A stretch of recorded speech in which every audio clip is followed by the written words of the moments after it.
कृष्ण कृष्ण हरे हरे हरे राम राम राम हरे हरे जय राधा गोपीनाथ राधा गोपीनाथ श्री राधे जय सीताराम लक्ष्मण जय सीताराम लक्ष्मण जय गौरनिता जय गौरनिता गौरनिता जय गौरनिता जय जय प्रभुपाद प्रभुपाद प्रभुपाद जय जय प्रभुपाद निताय गौर हरि बोल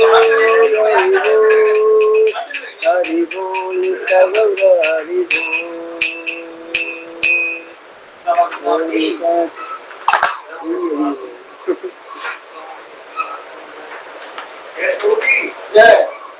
ओम अज्ञानतिमिरान्धस्य ज्ञानञ्जनशलाकया चक्षुरुन्मीलितं येन तस्मै श्रीगुरुवे नमः श्रीचैतन्यमनोभीष्टं स्थापितं येन भूतले स्वयं रूपा कदा मह्यं ददाति स्वपदान्तिकं वन्देऽहं श्रीगुरो श्रीयुतपदकमलं श्रीगुरून् वैष्णवाञ्च श्रीरूपं साग्रजातातं सहगण रघुनाथात्मिकान्तं सजीवं सावद्वैतं सावधूतं परिजनसहितं कृष्णचैतन्यदेवं श्रीराधाकृष्णपदां सहगण ललितां श्रीविशाखान्वितां च हे कृष्ण करुणा सिन्धु दीनबन्धु जगत्पते गोपेश गोपिकान्त राधाकान्त नमोस्तुते तप्त कांचन गौरांगी राधे वृंदावनेश्वरी वृषभानुसुते देवी प्रणमामि हरिप्रिये वाञ्छाकल्पतरुभ्यश्च कृपा सिन्धुभ्येव च पतितानां पावनेभ्यो वैष्णवेभ्यो नमो नमः नमामि विष्णुपादाय कृष्णपृष्ठाय भूतले श्रीमते भक्तिवेदान्त स्वामी नामिने नमस्ते सारस्वते देवे गौरवाणी प्रचारिणे निर्विशेष शून्यवादी साक्षात् देशकारिणे श्री कृष्ण चैतन्य प्रभु नित्यानंद श्री अद्वैत गदाधर श्रीवासादि गौर भक्तवृंद हरे कृष्णा कृष्णा कृष्णा हरे हरे हरे राम राम राम हरे हरे हरे कृष्णा कृष्णा कृष्णा हरे हरे हरे राम राम हरे हरे हरे कृष्णा कृष्णा कृष्णा हरे हरे हरे राम राम राम हरे हरे हरे कृष्णा हरे कृष्णा माझा आवाज येतोय गुरुवांको एकदा क्लिअर कर ओके ठीक आहे म्हणजे तसं एवढं काही मी प्रिपेअर आज केलं नाही कारण जरा नवीन जॉब होता त्यामुळे वेळ काढत होतो पण भेटला नाही आवाज व्यवस्थित येतोय जोरात येतोय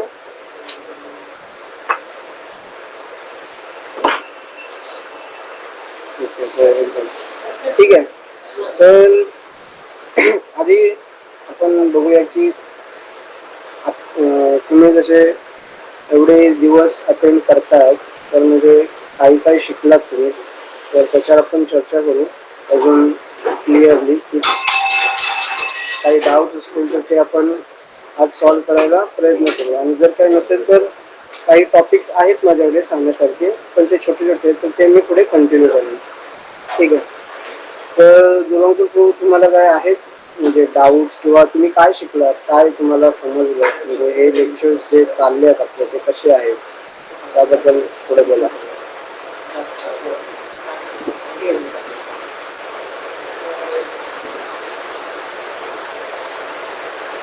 हरे कृष्णा माहित नाही आहे असं माहित नाही मग काही प्रश्न असतील तर विचारू शकतो म्हणजे डायरेक्ट जर काही क्वेश्चन असेल तुमचा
ठीक आहे.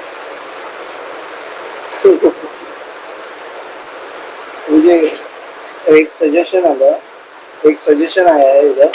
वो बोल रहे हैं कि अगर कुछ ऐसा है तो आपके इधर फ्रेंड्स है तो उनके साथ आप चर्चा कर सकते हो, लाइक ब्रॉडकास्ट. पॉडकास्ट रहता है ना, मतलब वो ऐसा. हाँ, जोशी.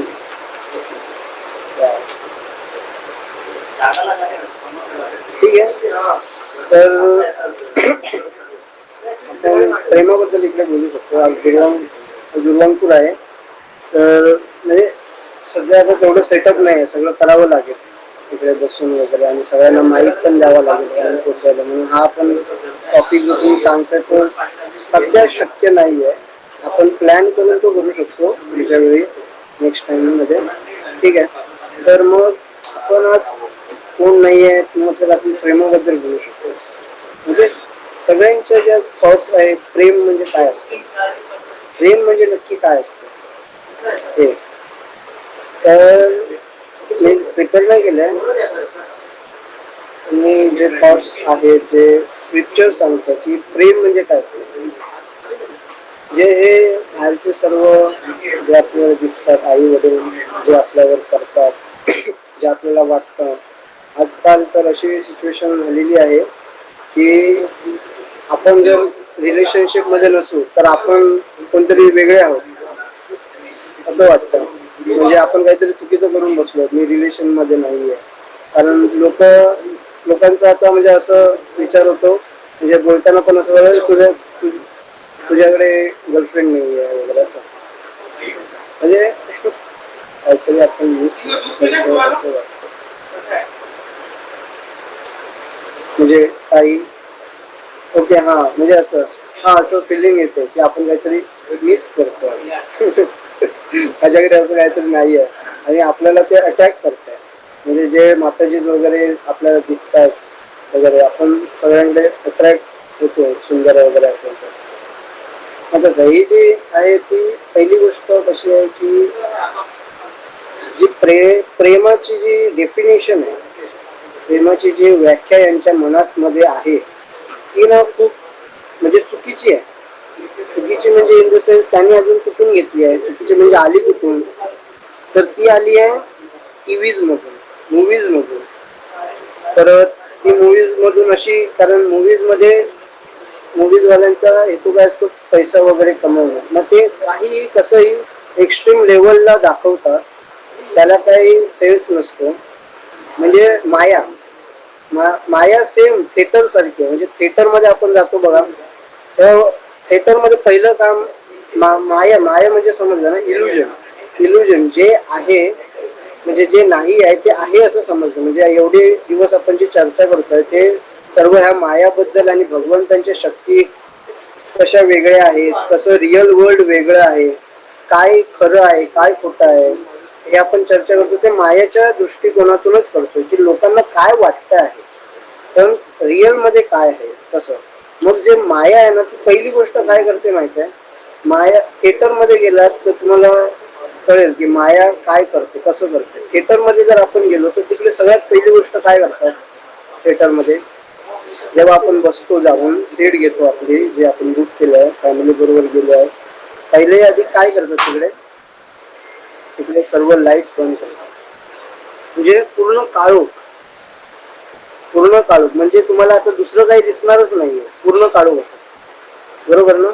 तसंच माया पहिली गोष्ट काय करते, जे आपलं नॉलेज आहे, त्याचा जो प्रकाश आहे, जे आपल्याला खरं आहे ते दिसत आहे, त्याच्यावर पट्टी बांधते. म्हणजे ते नाहीच आहे, ते खोटं आहे असं. म्हणजे पूर्ण काळोख करून टाकते आपल्या माइंड मध्ये की अशी ही गोष्ट नाहीये. हे पहिलं मायाचं काम आहे की आपल्या नॉलेजला आंधळ बनवणं.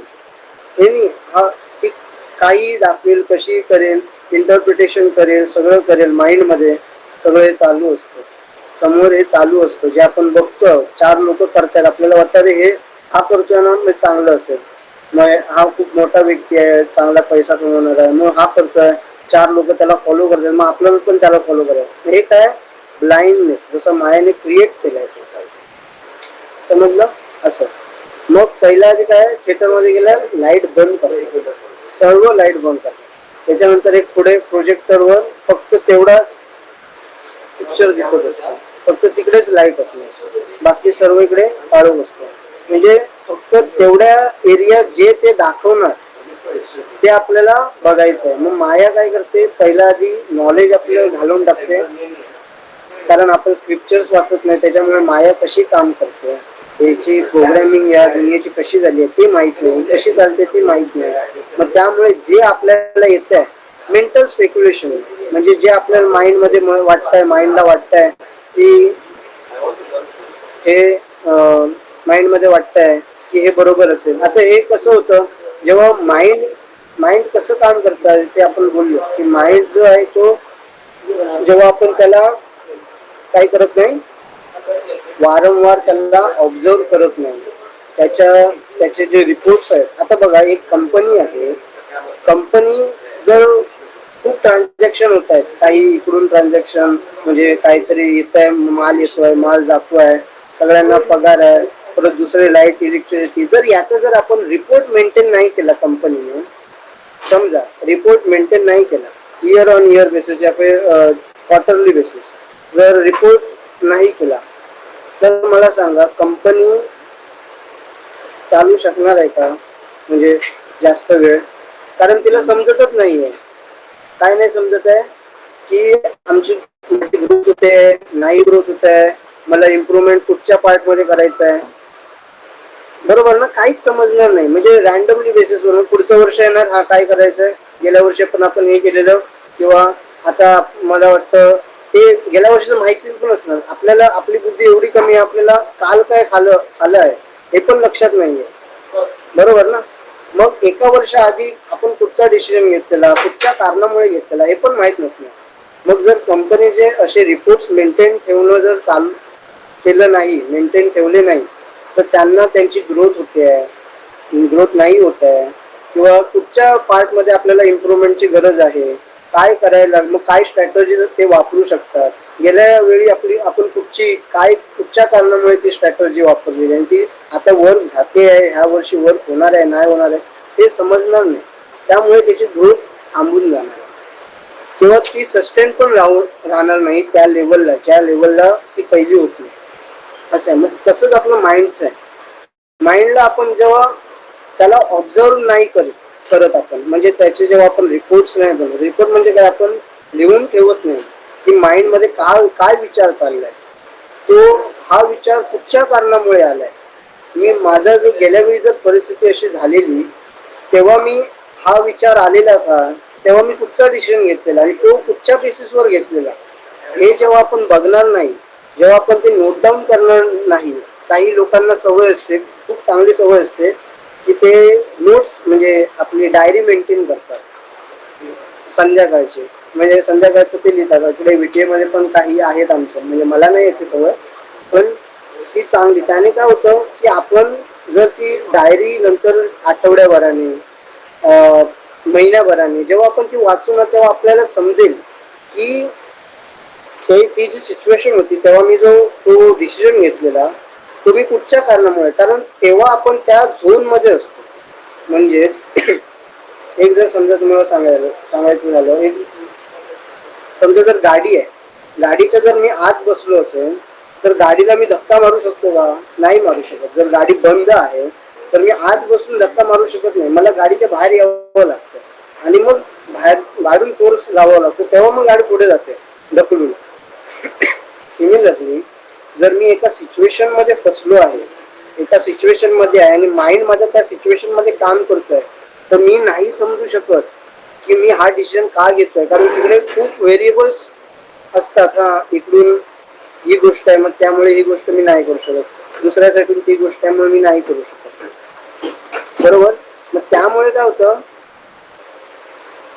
त्यामुळे आपण तो डिसिजन घेतोय ना, तो बरोबर आहे की चुकीचा आहे ते तेव्हा ठरवू शकत नाही. मग पण जेव्हा आपण तो लिहून ठेवू की मी हा डिसिजन घेतलेला, या वेळी घेतलेला, या कारणामुळे घेतलेला, तेव्हा आपण नंतर जेव्हा ते वाचतो तेव्हा आपण ठरवू शकतो की हा डिसिजन मी घेतलेला तो चुकीचा होता की बरोबर होता. कुठच्या कारणामुळे घेतलेलं हे पण आपल्याला माहित असतं. आणि जेव्हा पुढे परत तशी सिच्युएशन येईल तेव्हा आपण काउंटर करण्यासाठी त्याला रेडी असतो. समजलं? मग ही माया अशीच काम करते.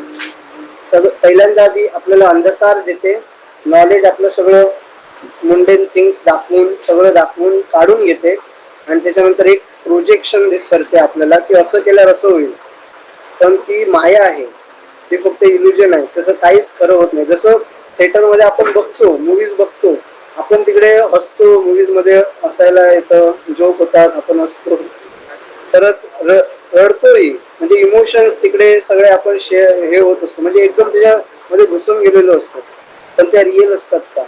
नाही.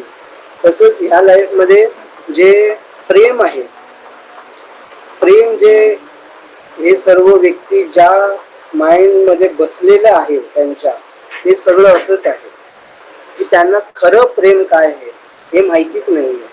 त्यांनी कुठची तरी मूवी बघितली आहे, कुठच्या मित्राकडून ऐकलं आहे की ज्याला स्वतःलाच माहिती नाही. समजलं?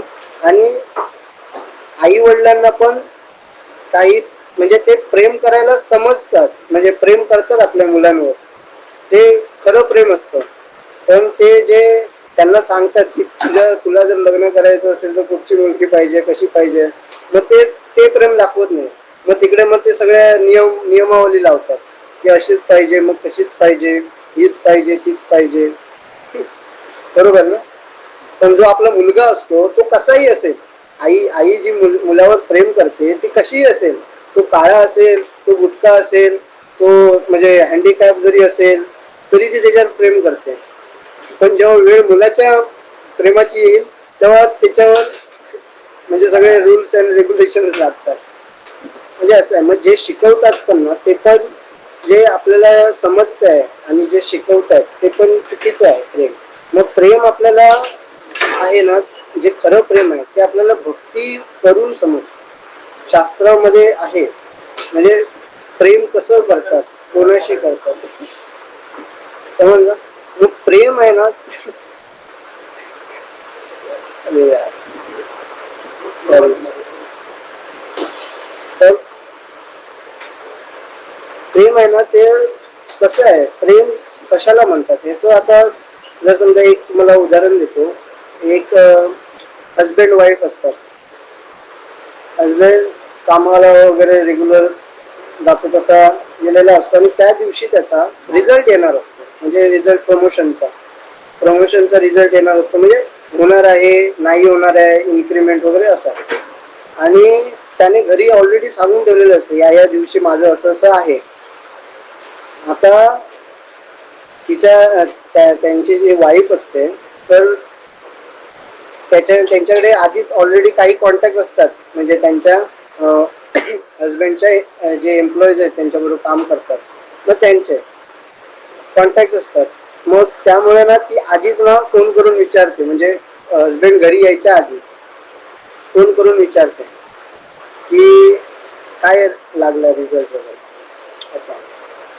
आणि मग रिझल्ट जो असतो ना तो म्हणजे ते हजबंड येतात घरी आणि बघतात तर एकदम पूर्ण एकदम थाळी, म्हणजे जो महाप्रसाद सारखा असतो ना, एकदम सगळं ऑस्पिशियस बनवून ठेवलेलं आहे, चांगलं आहे. त्याच्यात रसगुल्ला आहे, सगळं खायला वगैरे, म्हणजे एकदम की असं सत्कार करताय तसं. म्हणजे कोण जर काहीतरी मिळवून आलाय, आपण कसं कोणतरी जर काहीतरी ऑलिम्पिक मेडल वगैरे बनवून ठेवलं, म्हणजे जिंकलाय आणि आलाय घरी, मग आपण त्याचा कसा सत्कार करतो, व्यंजन वगैरे चांगलं देतो त्याला. मग तसंच बायकोने वगैरे त्यांची जी वाईफ आहे ते त्यांनी बनवून ठेवलं आणि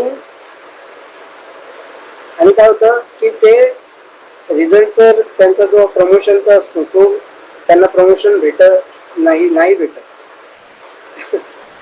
म्हणजे प्रमोशन झालेलं नसतं.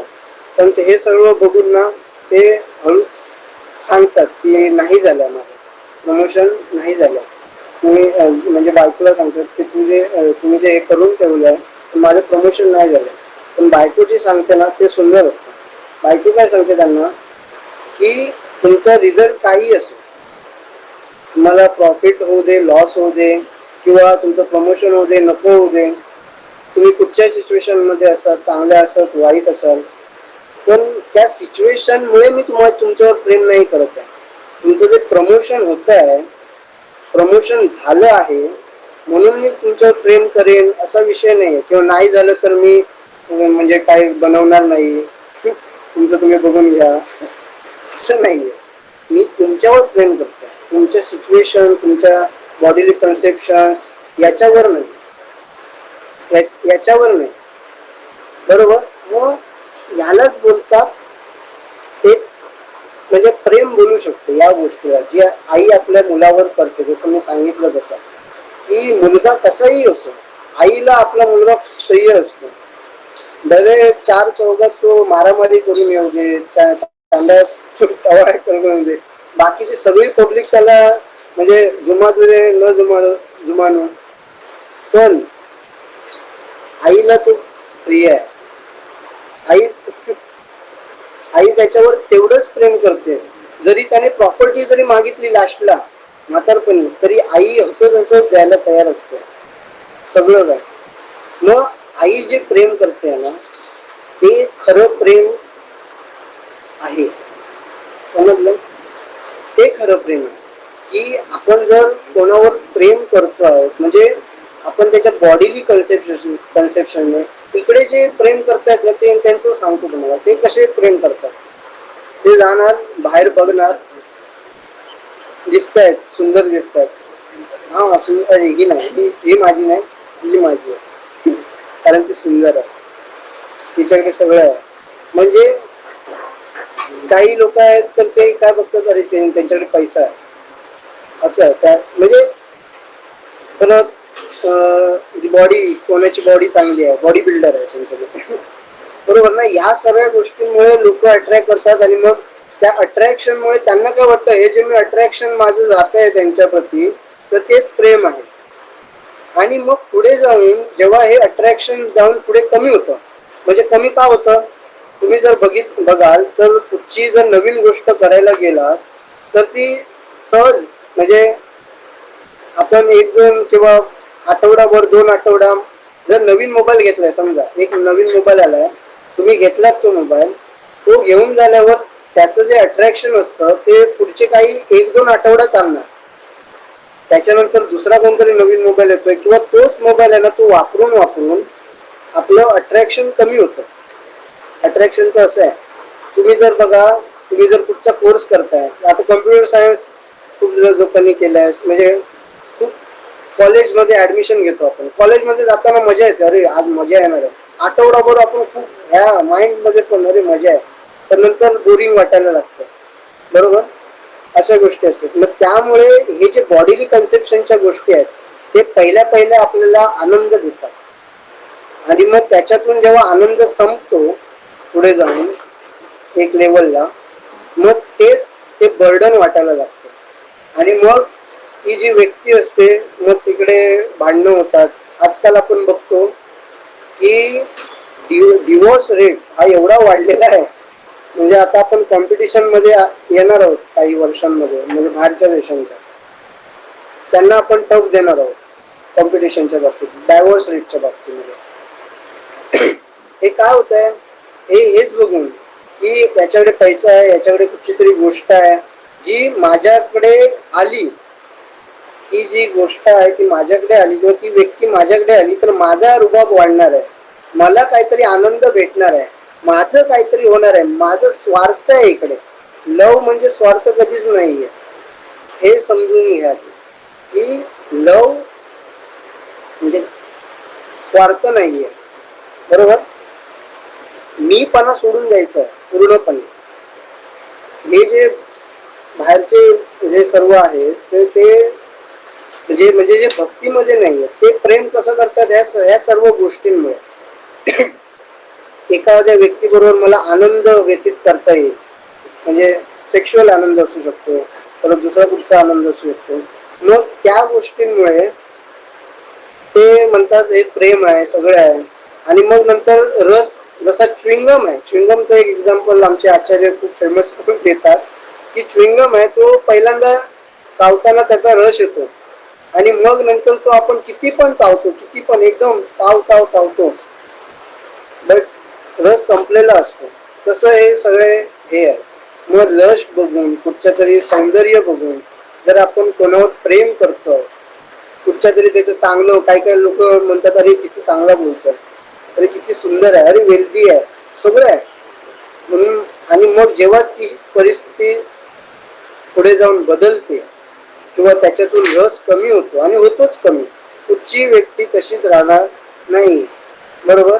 मग त्याच्यातील रस हा कमी होतो आणि मग नंतर भांडणं.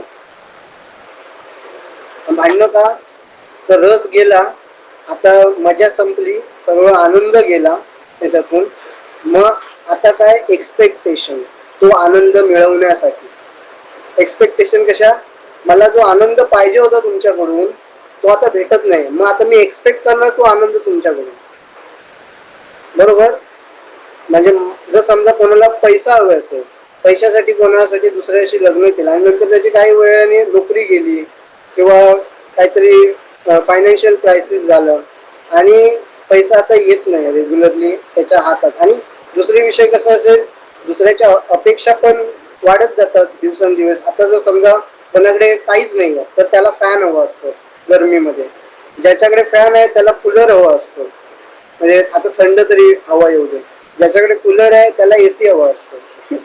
मग तुम्ही कितीही पैसा कमवला तरी समोरचा व्यक्ती जर सॅटिस्फाय नाही आहे तर तो सॅटिस्फाय होणार नाही, आणि मग त्याच्यात मग एक्सपेक्टेशन वाढत जाणार तुमच्याकडून, आपल्याकडून, की मला हे पाहिजे, मला ते पाहिजे, मला तुमच्याकडून आनंद एक्सपेक्ट आहे माझ्यासाठी.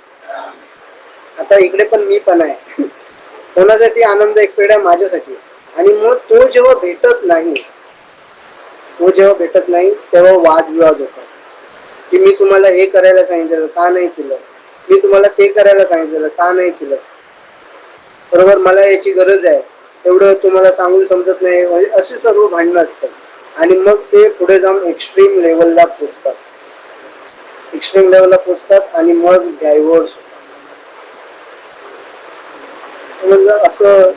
असे हे बाहेरचं जग चाललंय. आणि डायव्होर्स होतात आणि म्हणजे डायव्होर्स पण ते काय ठरवतात, डायव्होर्स तिकडे पण सेल्फ, मी काय याच्याबरोबर. आता डायव्होर्स का करायची गरज आहे? मग असं पार्टनर शोधायचं. मग डायव्होर्स काय करायची गरज आहे सांगतो, याचं पण उत्तर देतो. पण डायव्होर्स का होतात?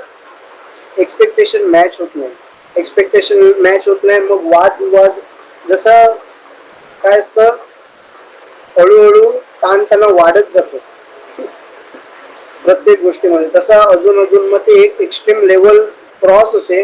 मग त्याच्यानंतर असं वाटायला लागतं की याच्याबरोबर संसार न करून दुसरा कोणतरी मी शोधतो, तो एकटा मी राहीन.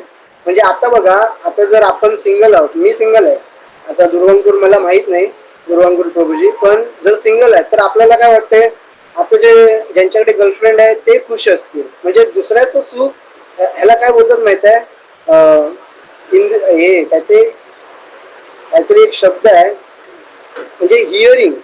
आपण आनंद कशा शोधतो माहित आहे? ऐकून आनंद, की दुसरा आनंदित आहे असं केल्यामुळे हा आनंद काय झाला, की दुसऱ्याचं ऐकून आपल्याला वाटतं की त्याच्यात आनंद आहे असं.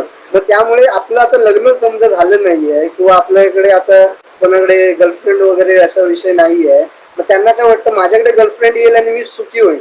मग तसंच जेव्हा लग्न होतं, सर्व ह्या गोष्टी मग एक्सपेक्टेशन मॅच होत नाही, आणि मग त्यांना काय वाटायला लागतं, जे सिंगल आहेत ना ते खूप खुश आहेत, ते चेंज करतायत पार्टनर, ते खूप खुश आहेत असं वाटायला लागतं, बरोबर. मग हा विषय पडतो मग परत डायव्होर्सचा. मग मी दुसरा पार्टनर शोधणार कोणतरी, किंवा त्याच रिलेशन मध्ये जसं आपण डुप्लिसिटी बोललो, की मनात एक आणि तोंडावर एक असं असतं, बरोबर, मनात एक तोंडावर एक. मग त्यामुळे काय होतं, जरी त्या रिलेशन मध्ये जरी ते त्यांना जबरदस्ती पार पाडायचं आहे तरी ते बाहेर दुसरं रिलेशन स्थापित करतात असं. समजलं. मग त्यामुळे अजून जेव्हा ते समजतं एकमेकांना, त्यांच्या पार्टनर्सना, मग ते अजून विषय क्रिटिकल होऊन जातो, मग डायव्होर्स असा. मग असा सगळा विषय. म्हणून हे जे बाहेरच्या गोष्टींनी जे प्रेम ठरवलेलं आहे, जे प्रेमाची जी व्याख्या आहे ती खूप चुकीची आहे.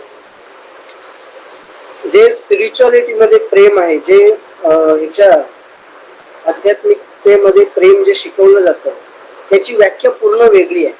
त्याची व्याख्या अशी तुम्ही करू शकता की असं प्रेम की आपण केलं, एकावर केलं समजा, तर ते कधीच संपत नाही, कधीच नाही. इकडे आपण बघतो, काय बघतो, 6 महिने झाली दुसरी गर्लफ्रेंड. म्हणजे थिंग्स चेंज होत राहतात. मग हे खरं प्रेम आहे का? परत दुसरी गोष्ट स्पिरिच्युअलिटीच्या प्रेमामध्ये इकडे काय असते की हे जे स्पिरिच्युअलिटी मध्ये जे प्रेम आहे, म्हणजे कसं आहे ते मी तुम्हाला सांगतो, नंतर सांगतो. पण हे जे प्रेम आहे स्पिरिच्युअलिटी मध्ये ते वाढत जाणारे आहे आणि क्षणोक्षणी आपण वाढतच जातो ते. म्हणजे आता जर तुम्हाला सांगू, भगवंत आहेत ना, भगवंतांना आम्ही रोज बघतो. आता मंदिरामध्ये आम्हाला झाली 2 महिने झाले, रोज बघतो, त्यांचं रोज सौंदर्य वाढत जातं.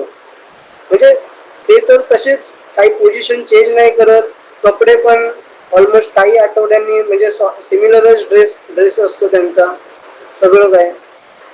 पण त्यांचं जे सौंदर्य आहे आणि बघायचा जो आमचा वेळ आहे तो अजून वाढत चाललाय. आता पहिला आम्ही बघायचो, निघून जायचो, आता 2 मिनिटं थांबतोय, निघून जातोय. काही लोक बघतो आम्ही जे प्युअर डिवोटीज वगैरे आहेत, ते 15 अर्धा तास 15 मिनिटं अर्धा तास तिकडेच बसून आहेत, नजर पण हलत नाहीये. त्यांच्या प्रति प्रेम वाढत चाललंय त्यांचं. मग असं आहे की जे खरं प्रेम आहे ते दिवसांदिवस वाढत जात आहे, क्षणोक्षणी वाढत जात. आणि इकडे आपण काय बघतो, हे जे प्रेम करतायत ते क्षणोक्षणी कमी होत जात आहे दिवसांदिवस. जसं लग्न झालं, 4 दिवस झाले, नवलाईचे 4 दिवस म्हणतात ते झाले की मग ते जे प्रेम कमी होत जातं, ते कमी कमी कमी कमी.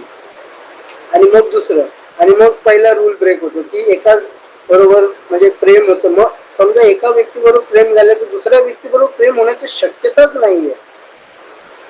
समजलं ना? आता मग असं एक खरं प्रेम शोधायचं कसं, असं आता दुर्वांकूर प्रभूजींचा प्रश्न आहे. खरं प्रेम शोधायचं कसं, किंवा अशी मुलगी शोधायचं कसं? पहिली गोष्ट, अशी मुलगी शोधण्याआधी पहिला आपण असा मुलगा बनण्याचा प्रयत्न करायचा. कोणतेही इकडे हा लेक्चर नंतर कोणते जर माताजी बघत असतील तर त्यांनी पहिला आधी तशी माताजी बनायचा प्रयत्न करायचा आहे की मी जो एक्सपेक्ट करतोय दुसऱ्याशी, की अशी माताजी मला पाहिजे की माझ्या बरोबर असं प्रेम करेल. पण पहिला आधी मी तसं बनायला पाहिजे. आपण म्हणजे इकडे जे लोक आहेत ते सगळं दुसऱ्यांकडे बघतात की हा माझ्या आयुष्यात आले तर मी खुश होईल, पण मी आधी तसा नाहीये बरोबर ना? म्हणजे कोणाचा तरी स्वभाव चांगला हवा, दारू न पिणारा हवा, सगळं हवं, पण मी इकडे काय करते ते काय नाही पहिलं. त्यामुळे पहिली गोष्ट आपण स्वतःमध्ये आधी बदलाव करायचा आहे, सुधारणा करायची आहे की आपण आधी मुलगी म्हणजे तसं बाहेर शोधायच्या आधी आपण तसं बनायला पाहिजे. आता खरं प्रेम म्हणजे कसं असं, आता बघा, जे प्रेमाची जी स्पिरिच्युअलिटी मध्ये जी व्याख्या आहे ती आता मी करतो की प्रेम जे आहे जे आता बघा की गव्हर्नमेंटचे नियम आले आहेत, म्हणजे जेव्हापासून स्वातंत्र्य वगैरे झालं आहे गव्हर्नमेंटचे काही नियम आले आहेत. पहिलं बघा, पहिलं म्हणजे लहानपणीच लग्न करायचे, बरोबर ना? आता ते सिस्टीम बंद केली. कोणी गव्हर्नमेंटचे नियम काढले, सगळे त्यांना ऍग्री केलं सगळ्यांनी की लहानपणी जे बाल काय बोलतात त्याला, बालविवाह हा चुकीचा आहे. कारण त्यांच्या मते कसं असतं की जे लहान असतात जेव्हा ते लहान असतात त्यांना माहिती नसतं आपल्यासाठी कोण बरोबर आहे कोण चुकीचं आहे असं माहिती नसतं, आणि मग त्याच्यात ते कसं काय निर्णय घेऊ शकतात. बघा, म्हणून बोललो गव्हर्नमेंटचे नियम आहेत, पण ते कसं थोडे सरफेस लेवलचे आहेत. मग त्यामुळे कधी कधी दुःख होतं, कधी कधी म्हणजे मोस्ट ऑफ द टाइम दुःख होतं आपल्याला. मग आता ते नियम झालेले आहेत, आता आपण काय बदलू शकत नाही. 18 वर्ष काय 21 वर्ष असे नियम आहेत ते, की त्याच्या आधी आपण लग्न करू शकत नाही असं. मग आता विचार करा की पहिले जेव्हा लहानपणी सगळ्यांची लग्न व्हायची, पहिले म्हणजे माझ्या आई वडिलांच्या पण आधीची गोष्ट आहे. मग त्यांना जर आपण विचारलं आजी आजोबांना, त्यांची लग्न खूप यंग एज मध्ये झालेली आहे, ऑलमोस्ट 14-15. आणि त्याच्या आधी पण त्याच्या आधी 12-1 वर्षामध्येच लग्न होऊन जायची. समजलं, लग्न होऊन जायची. मग पण सांगा आता, रिझल्ट तुमच्या समोर आहे. आता आपण सगळं आपल्या माइंड मध्ये नॉलेज घेऊन सगळं, की प्रेम काय असतं, कोणाबरोबर आपल्याला प्रेम करायला पाहिजे, काय नाही करायला पाहिजे, हे सगळं घेऊन आपण लग्न करतो. पण डायव्होर्स रेट आता जास्त आहे. जुन्या काळी डायव्होर्स रेट होता का? नाही होता. लहानपणीच लग्न व्हायचे आणि डायव्होर्स रेट म्हणजे झिरो डायव्होर्स रेट.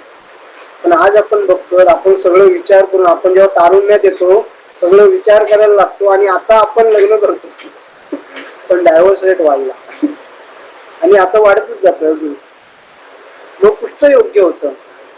लहानपणी लग्न करणं योग्य होतं की आता लग्न करणं योग्य आहे? लहानपणी कसं असायचं, आई वडील जे निवडतात आपल्याला माहिती पण नसतं कोणाचे आपलं लग्न होणार आहे, बरोबर ना? मग ती लग्न का टिकायची जास्त?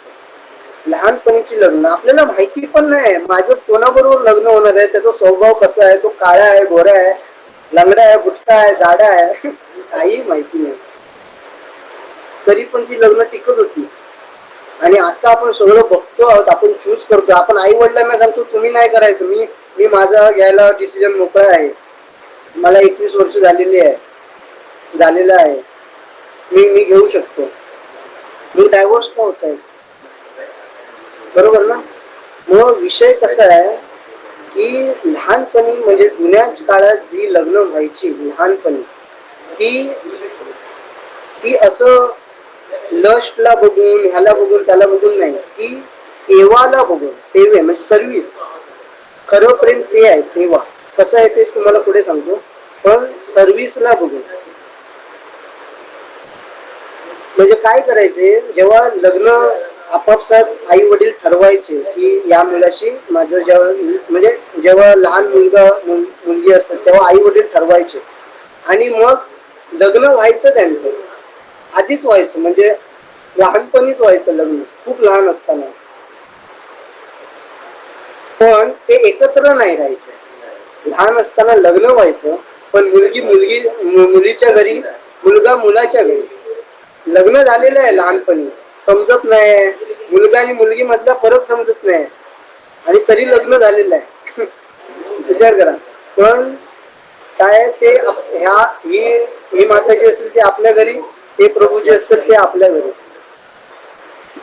मग इकडे काय व्हायचं की एक दिवस असायचा महिन्यातील 1-2 दिवस काढून, किंवा आठवड्यातून 1-2 दिवस काढून, जी आई असेल, म्हणजे जी हिंची आई असेल, कोणाची, म्हणजे एकदा मुलीने मुलाच्या घरी जाऊन थोडंफार काम म्हणजे हे करायचं, की मुलाला सर्व करायची, त्याची सेवा करायची मुलीने मुलाच्या घरी जाऊन, किंवा कधी कधी मुलगा मुलीच्या घरी यायचा. हे सगळं म्हणजे पूर्ण जोपर्यंत त्यांना एकत्र राहायला देत नाहीत, म्हणजे एक एज लिमिट असायची म्हणजे मॅच्युरिटीची, मग तोपर्यंत त्यांनी वेगवेगळंच राहायचं आहे आपापल्या घरी. पण in between that every month त्यांनी तिकडे जायचं, कधी कधी त्यांनी इकडे यायचं आणि एकमेकाची सेवा करायची. आता बघा, जी मुलगी लग्न झाले तिला माहिती नाही, तिच्या घरी मुलगा आला, कधीतरी आला आणि बसला आहे बाहेर, पण आई काय सांगायची, ही घे चायचा हे आहे, नेऊन दे. तिला माहित नाही की हे कोणाला नेऊन द्यायचंय, काय करायचंय, बाहेर आलाय तो माझा नवरा आहे हे पण माहिती नाही, पण ती जाऊन नेऊन द्यायची, सगळं करायचं, असं सेवा करायची. तसंच मुलगा काही ना काही सेवा करायचा. मग तसं काय व्हायचं की जेव्हा हे रिपीटेडली होत आहे सेवा आदान प्रदान, इकडे आता त्याच्याकडून काही नाही पाहिजे, त्याला काही द्यायचं नाही, पण त्याची सेवा करायची, हा भाव मनामध्ये तयार व्हायचा की सेवा, की त्याच्याकडून काही मिळालं नाही मिळालं ते माहिती नाही, पण तो जो व्यक्ती येतोय दर आता 1-2 महिने झाले, पुढे काही वर्ष झाले, एक व्यक्ती येतोय त्याची मला सेवा करायची हे माहिती आहे. आणि त्यामुळे तो जो भाव असतो सेवेचा भाव, तो मग हळूहळू निस्वार्थ सेवा बनते. मग ते ज्ञान येऊ लागतं ते सेवा करतानाच, की हा तुझा नवरा आहे, आता ह्याला जाऊन आपल्याला चहा पाणी, किंवा आपण तिकडे गेलो की तो आपल्याला काय ना काय देणार, आपली सेवा करतो. मग असा भाव एकमेकांबरोबर तयार व्हायचा, म्हणजे सेवेचा भाव. आता हे जे प्रेम आहे ते याच्यावर बेस नाही आहे की काहीतरी त्याच्याकडे आहे. इकडच्या लोकांचा बेस काय असतो, प्रेमाचा बेस, मला कसा आनंद भेटेल दुसऱ्याच्या काहीतरी वस्तू घेऊन, त्याची काहीतरी त्याच्याकडे वस्तू असून मला आनंद भेटेल, हा भाव आहे. इकडे असा काही भाव नाहीये. इकडे काय, तो त्याच्याकडे कसाही असेल, तो मला त्याची सेवा करायची, तो मग त्याने काहीही करू तिकडे, पण मला त्याची सेवा करायची आहे किंवा मला तिची सेवा करायची आहे, दोन्ही तसे.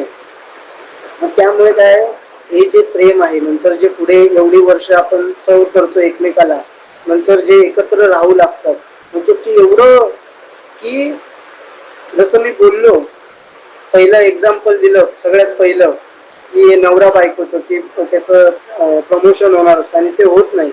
मग आता जे प्रेम आहे ते असं आहे, सेल्फलेस लव्ह आहे, निस्वार्थ सेवा, म्हणजे स्वार्थ नाही आहे ते सेवेमध्ये.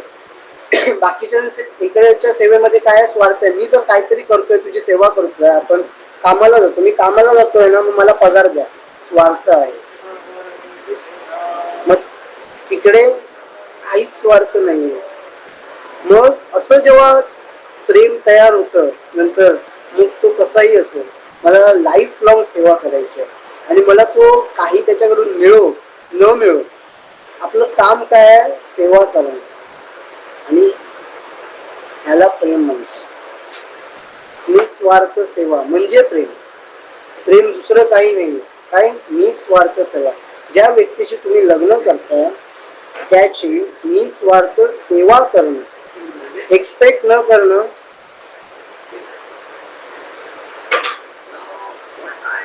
सांगतो तसं प्रेम आत्ताच्या काळात पॉसिबल आहे का ते सांगतो. मग निस्वार्थ सेवा करणं, मग पुढे जाऊन त्याच्याकडे मग काही असो नसेल ठीक आहे, पण आपलं हे काय, मग जेव्हा आम्ही इकडे जेव्हा आम्ही प्रॅक्टिस करतो भक्तीची ना, भक्तीची प्रॅक्टिस करतो, तेव्हा काय होतं माहितीये, इकडे शिकवलं जातं प्रेम करायला, निस्वार्थ सेवा. कोणाच्या प्रती, पहिला आधी गुरुच्या प्रती.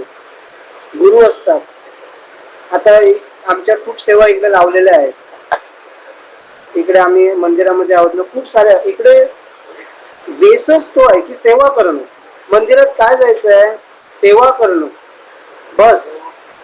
कोणाची, गुरुची, आणि गुरुच्या माध्यमाने नंतर भगवंतांची सेवा,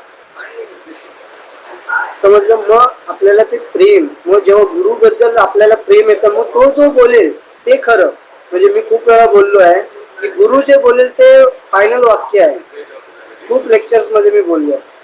मग ते इम्प्लिमेंट कधी होईल, जेव्हा त्याच्या प्रती आपल्याला आदर आणि प्रेम निर्माण होईल, तेव्हा. म्हणजे गुरु बोललाय ना, ते गुरुमुख पद्म वाक्य, चित्त ते कोरिया एक, गुरुमुखे पद्म वाक्य, गुरु जो बोललाय ते चित्त ते कोरिया एक, चित्त म्हणजे आपल्या मनावर ते कोरलेलं आहे ते वाक्य, म्हणजे जो बोलेल ते वाक्य, म्हणजे ते मला करायचंच आहे इन एनी हाव.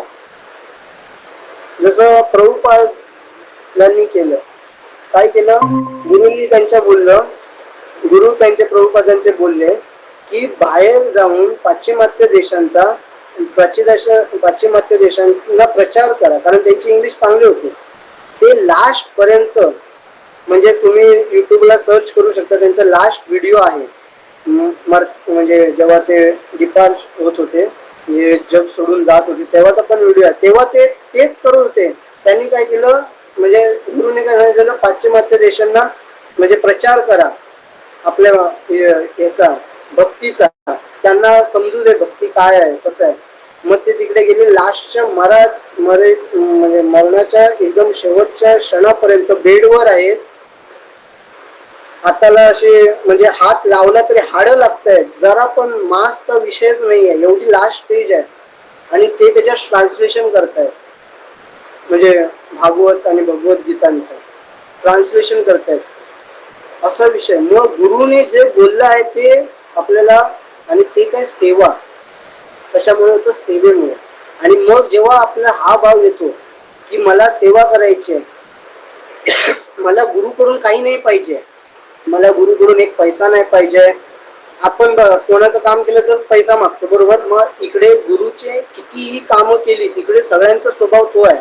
इस्कॉन मध्ये आता मी ब्रह्मचारी नाही आहे किंवा म्हणजे सध्या तरी आहे, पण ॲज अ सिनियर जे पूर्ण ब्रह्मचारी आहेत तसा अजून तर नाही आहे, बरोबर. तरी पण ते जे सिनियर डिवोटीज आहेत तर ते विचारतात मी तुमची काय सेवा करू शकतो का, असं आम्हाला विचारतात. म्हणजे एवढे सिनियर आहेत. कधी कधी महाराज येतात आणि त्यांचा भाव असा असतो की ते एक छोट्या मुलाला पण प्रणाम करायची तयारी, म्हणजे तयारी म्हणजे करतात ती, कधी कधी आपल्या वर्तनातून दाखवतात. काही काय आहे तर सेवा, की प्रत्येक जण आहेत ना ते भगवंतांचे आहेत. मग भगवंतांचे आहेत तर मग प्रत्येकाविषयी मला सेवाभाव पाहिजे, माझा असला पाहिजे. कारण मी भगवंतांवर प्रेम करतोय, माझ्या गुरुवर प्रेम करतोय.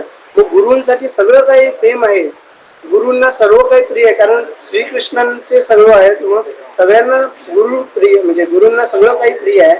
मग गुरुला जो प्रिय आहे तो मला पण प्रिय आहे, मग मला सगळे प्रिय आहे, मग मला सगळ्यांची सेवा करायची.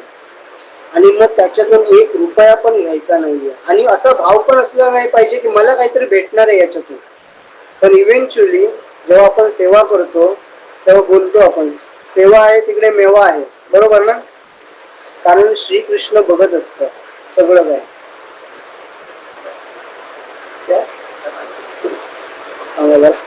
मला आमचे डिवोटीज म्हणतात शांत पाहिजे.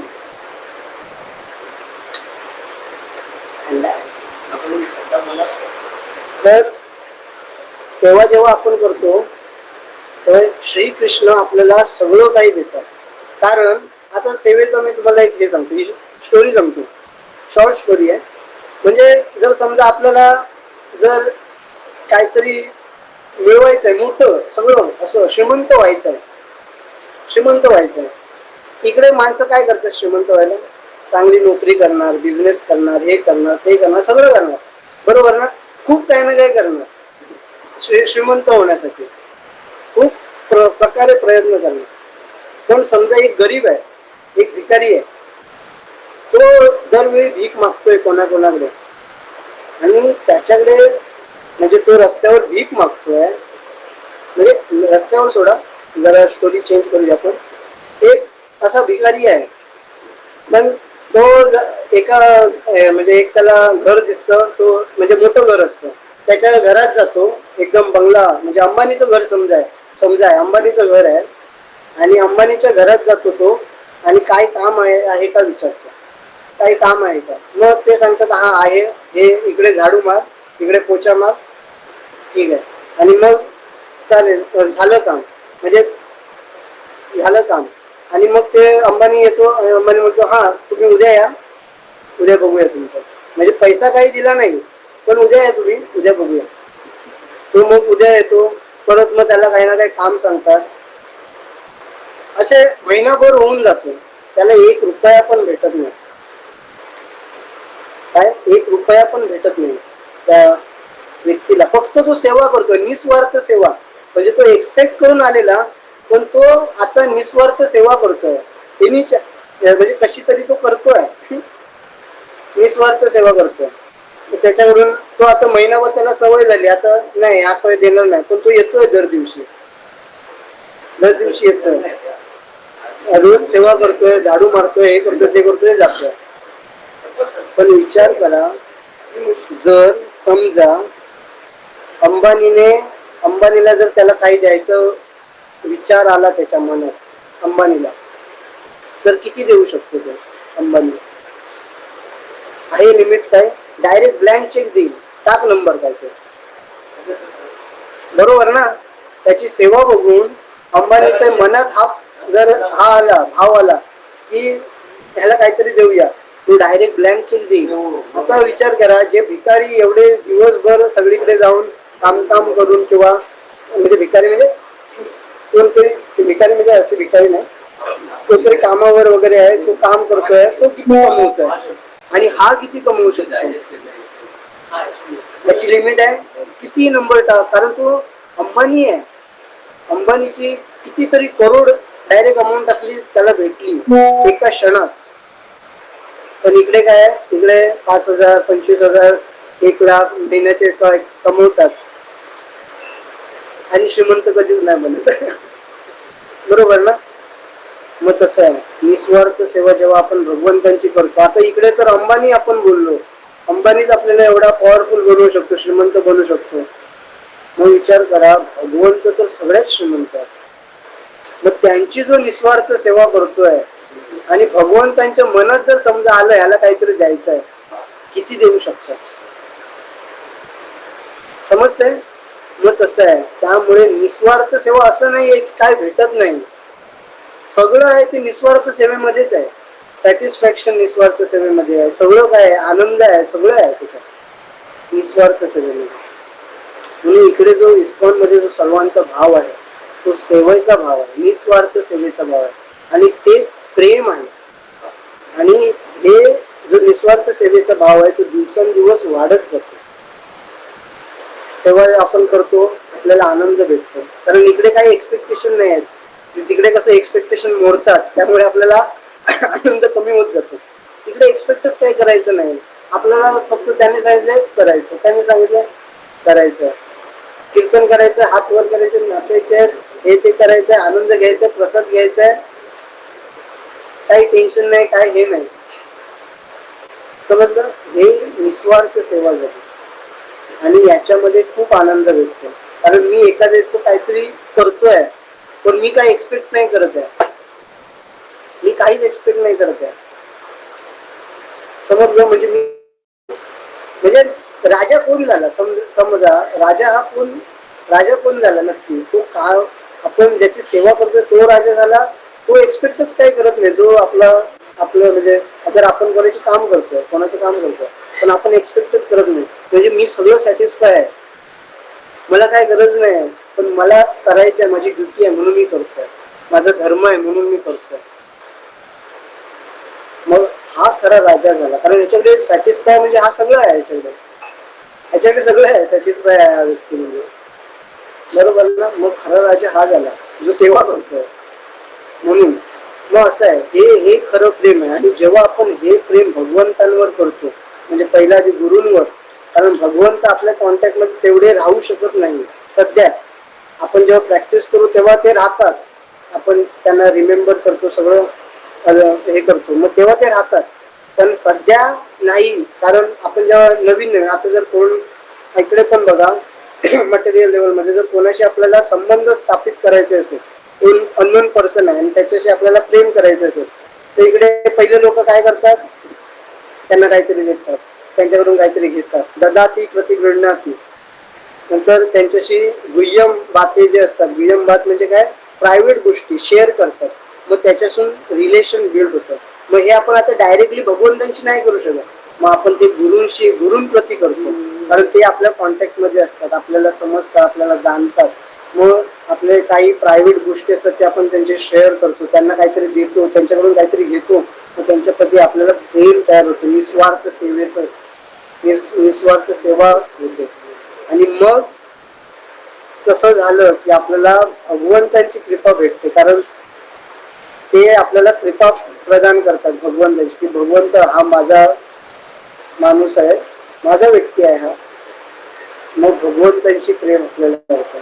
डायरेक्ट आपण भगवंतांना प्रेम नाही करू शकत, असं आहे. म्हणजे जर समजा PM ला आपल्याला भेटायचं, आपण डायरेक्ट भेटू शकतो का? नाही. पहिले सेक्रेटरी, त्यांचे मीडिएटर आहेत, त्यांच्याशी आपल्याला जरा म्हणजे डायरेक्ट आपण गेलो तर नाही, मग अरे वेटिंग लिस्ट आहे, हे आहे, ते आहे. मग त्यांच्याशी जेव्हा आपण संबंध स्थापित करतो, हा या तुम्ही जर कोण सेक्रेटरी ओळखीचा असेल, हा तुम्हाला लगेच नंबर लावतो या भगवंताची भेट म्हणजे पीएमशी भेटायला. कसं आहे, मग भगवंताशी आपण डायरेक्टली नाही भेटू शकत, मग गुरु मिडिएटरचं काम आहे असं करतात, कारण ते त्यांच्या खूप जवळ असतात भगवंतांच्या. असं आहे. मग विषय तो की हे जे प्रेम आहे ते मग ह्या आता जेव्हा आपण इकडे लग्न करणार आहे, हे करणार आहे, ते मग तिकडे कसं शक्य आहे? तिकडे पण शक्य आहे. कसं शक्य आहे? तिकडे कसं शक्य आहे? तर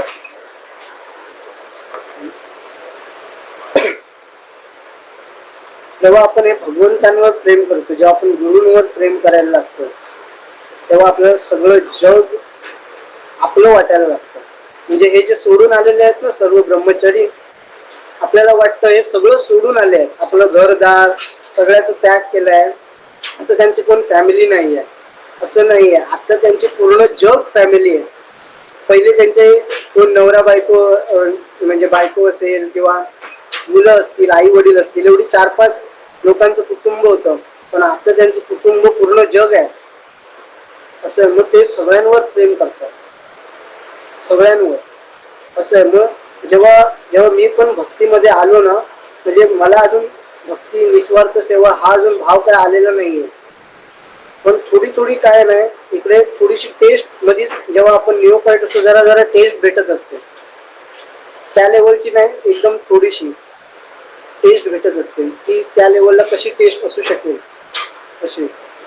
मग जेव्हा जेव्हा इकडे भगवंताशी जेव्हा आपण प्रेम करायला वगैरे लागतो ना, तेव्हा आईशी म्हणजे विचार करतो आपण की भगवंत माझ्यासाठी एवढं करतायत, एवढे ते पॉवरफुल आहेत, एवढे सगळं काय काय करतात, आणि माझे म्हणजे दुर्गुण एवढे आहेत माझ्याकडे, आणि परत मी एवढं पाप केलंय तरी मला ते हे करतायत, ऍक्सेप्ट करतायत. मी पण आज तुम्हाला सांगतो एवढं पाप आहे माझ्याकडे, आणि याच जन्मीचं खूप आहे, आदल्या जन्मीचं मला आठवत पण नाही, पण या जन्मी मी केलेली आहेत पाप जी अशी आहेत ना, तुम्ही विचार जरी केला ना तरी मला आतून असं मन खातं.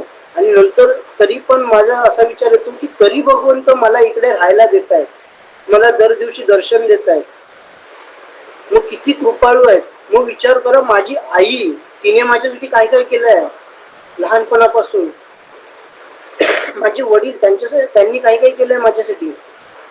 मग बघा, आता बघा रिलेट मी कसं करतोय, भगवंतांची जी कृपा आपण बघतो ती मग आपली ट्रान्सफर होते आपल्या आई वडिलांकडे, की भगवंत माझ्यासाठी एवढं करतात, मी एवढं सगळं पतित आहे, सगळं काय हे आहे, दोष आहेत माझ्याकडे, सगळं पाप करतोय, मी काहीच नाही करत आहे, तरी मला भगवंत इकडे मला दर्शन देत आहेत, माझ्यावर प्रेम करतात, मला हवं ते पुरवतायत. आता तुम्हाला सगळं जेवण पुरवतायत, प्रसाद पुरवतायत, जगायला ऑक्सिजन पुरवतायत, सगळं काय देत आहेत तुम्हाला, पैसा देत आहेत, सगळं काय देत आहेत, भगवंत एवढं करतायत. मग विचार करा आई वडिलांनी आपल्यासाठी काय काय केलंय, त्यांची आपल्याला सेवा करायला पाहिजे, निस्वार्थ सेवा करायला पाहिजे, म्हणजेच प्रेम करायला पाहिजे. जे आपण भगवंतांवर करतोय तेच त्यांच्यावर पण करायला पाहिजे. समजतं, म्हणजे असा भाव होतो तयार की माझ्यासाठी मग आईने माझ्या किती काय केलंय, वडिलांनी माझी किती काय केलंय, लहानपणापासून मी किती वेळा पडलो आहे, मी किती वेळा चुकीचं काम केलं तरी यांनी मला सांभाळून घेतलंय, म्हणजे किती कृपाळू आहे. मला त्यांची सेवा करायला पाहिजे, मग हे खरं प्रेम आहे. आणि मग आई वडिलांनी मारू दे, काही करू दे, मला त्यांची सेवा करायची, कारण मी त्यांच्यावर प्रेम करतो, मला काही एक्सपेक्टेशन नाही त्यांच्या प्रॉपर्टीतून वगैरे, हे काय, हे खरं प्रेम आहे. आणि मग जेव्हा आपण लग्न करतो एखाद्या व्यक्तीशी, मग तेव्हा पण आपला हाच भाव पाहिजे, पहिला आधी आपण भक्तीमध्ये यायला पाहिजे. जर आपण यंग आहोत तर सगळ्यांनी पहिला आधी भक्तीमध्ये या, म्हणजे तुम्हाला समजेल काय करायला पाहिजे, कसं प्रेम असतं. आणि त्याच्यानंतर तुम्ही जेव्हा गृहस्थ व्हाल, जेव्हा लग्न कराल गृहस्थ व्हाल, आणि तुमचे जे आयुष्यात जी पार्टनर आलेली असेल, मग त्यांना पण आपण सगळं सांगू शकतो, असे असे भगवंत आहेत, असं असं. मग त्यांना पण तुमच्या म्हणजे भगवंतांच्या प्रती जेव्हा प्रेम होईल तेव्हा दोघांचाही केंद्रबिंदू काय असेल, नवरा आणि बायकोचा भगवंत. सेंटरमध्ये ते कोणाला ठेवणार? भगवंतांना ठेवणार. आणि जेव्हा दोन्ही व्यक्तींचा केंद्रबिंदू एकच आहे, मग कसे काय? कारण जर समजा लढाई व्हायची वेळ आली, त्याने काय एक्सपेक्टेड नाही केलं, पण आपल्याला माहिती आहे ही जी व्यक्ती आली ती कोणी पाठवलेली आहे? ती माझ्या आयुष्यात भगवंतांनी पाठवलेली आहे. आणि ती व्यक्ती आहे ती प्रेम कोणावर करते? भगवंतांवर करते. मग मला पण भगवंतांवर करते आणि माझी जी बायको आहे हे कर्तव्य आहे, या नात्याने बायको म्हणजे नवरा बायको यांच्या कर्तव्याने मला तिच्यावर प्रेम म्हणजे निस्वार्थ त्यांची सेवा करायला पाहिजे. मग असं जे रिलेशन आहे, मग भले त्यांनी चुकीचं जरी केलंय, मग आता आई वडिलांचं आता सेम, जरी त्या व्यक्तीने आपल्या ज्या आयुष्यात आले त्यांनी मला सॅटिस्फाय करायला ते आलेच नाही, बरोबर ना? माझा इकडे भावच नाही, मला दुःख भेटू दे, हजारो यांची दुःख भेटू दे, पण मला त्यांना सॅटिस्फाय करायचं, बरोबर? मग जर समजा त्यांच्या इच्छेसारखं जर काम झालं आणि ते जर सॅटिस्फाय होणार असेल, जी व्यक्ती आपल्या आयुष्यात आलेली आहे, तर मी आनंदित होणार आहे. मग बघा, आपल्याला आनंद ऑलरेडी भेटून जाणार आहे. जेव्हा आपण आनंदासाठी काय नाही, आता बघा लोक सगळं आनंदासाठी करतात आणि त्यांना काही भेटत नाही, पण एक जो निस्वार्थ सेवा करतोय तो आनंदासाठी करत नाही. इकडे कीर्तन जरी करतायत ना, जे प्युअर डिवोटीज आहेत ना, ते तुम्हाला दिसतील आनंदात आहेत, पण त्यांचा तो भाव नाही आहे की मला कीर्तन करून मला काहीतरी असा आनंद भेटेल वगैरे.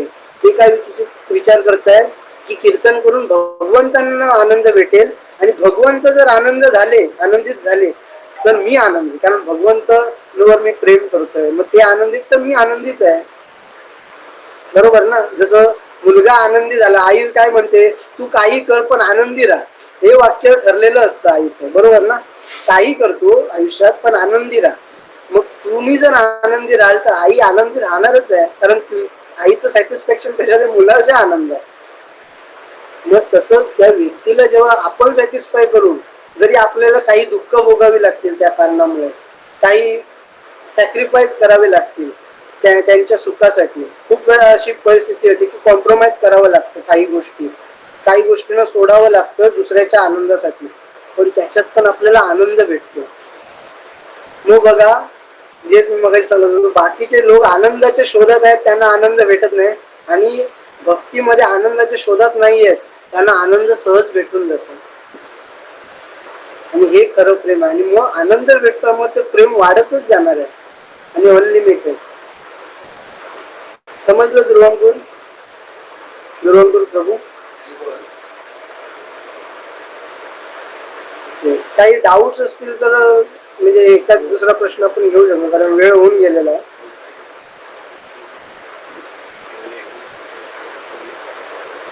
नाही म्हणजे क्लिअर आहे कसं प्रेम आहे, काय प्रेम आहे.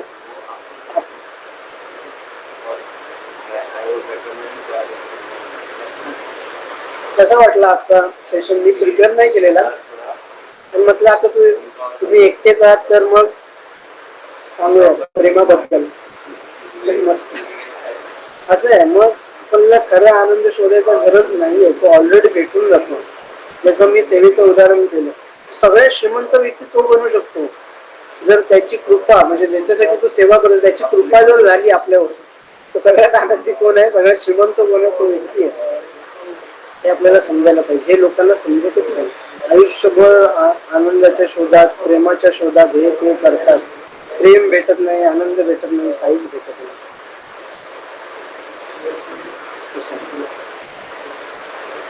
खूप आनंद. ठीक आहे. मग प्रेम आपण पहिल्या आधी भक्ती द्यायला पाहिजे, मग तेव्हा आपल्याला खरं प्रेम काय आहे ते समजेल.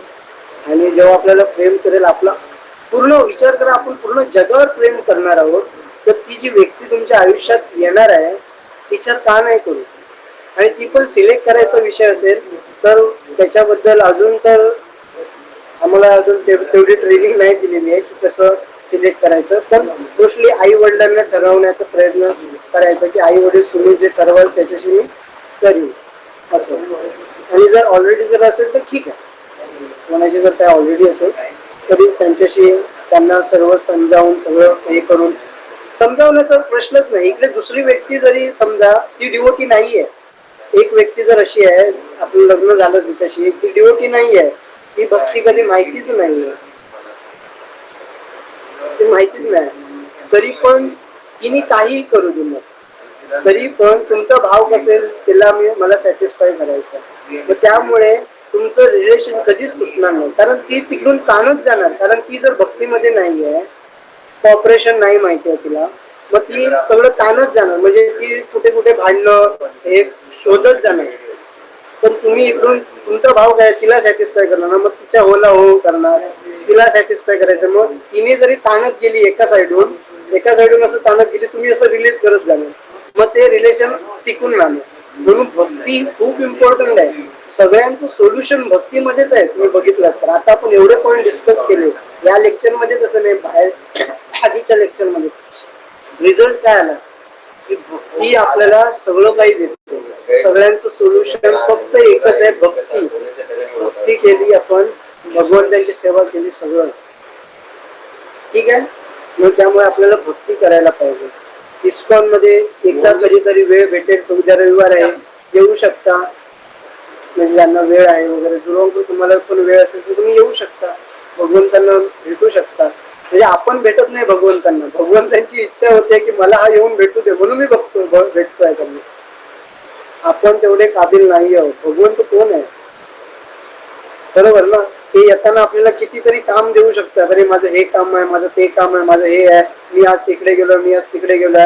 मग येताना परत कधी ऍक्सिडेंट होईल, काय होईल. म्हणजे विचार करा, आपण भगवंतांना भेटत नाही आहोत. जर आपण मंदिरात जरी येतोय तरी भगवंतांना आपण भेटायला येत नाही आहोत. भगवंतांची इच्छा होते म्हणून आपण इकडे पोचतो आहोत भेटायला.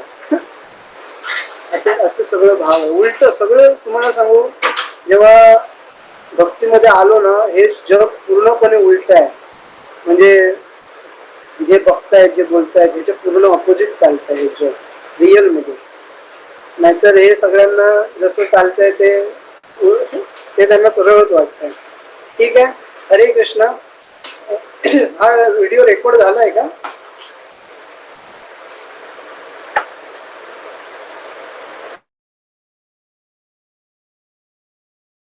वाजेपर्यंत आजच्या जरा अपलोड करण्याचा प्रयत्न करतात. रविवारचे आपले डिवोटीज असतात, ते बघण्याचा प्रयत्न करतात.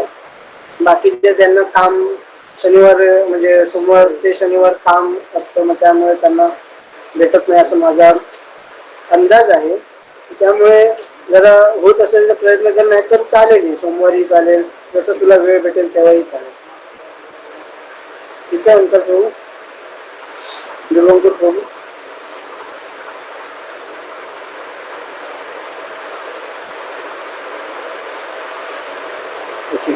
ठीक आहे, हरे कृष्णा. आपण आज आल्याबद्दल धन्यवाद. पुढे पण असं आपण कंटिन्यू करूया. जरी कोण नाही आलं, जरी एकटा असेल तरी. आज मी चालूच केलेलं, एकटाच होतो, पण तुम्ही आलात, तुम्ही वेळ दिलात तेवढा, त्याबद्दल धन्यवाद. हरे कृष्ण.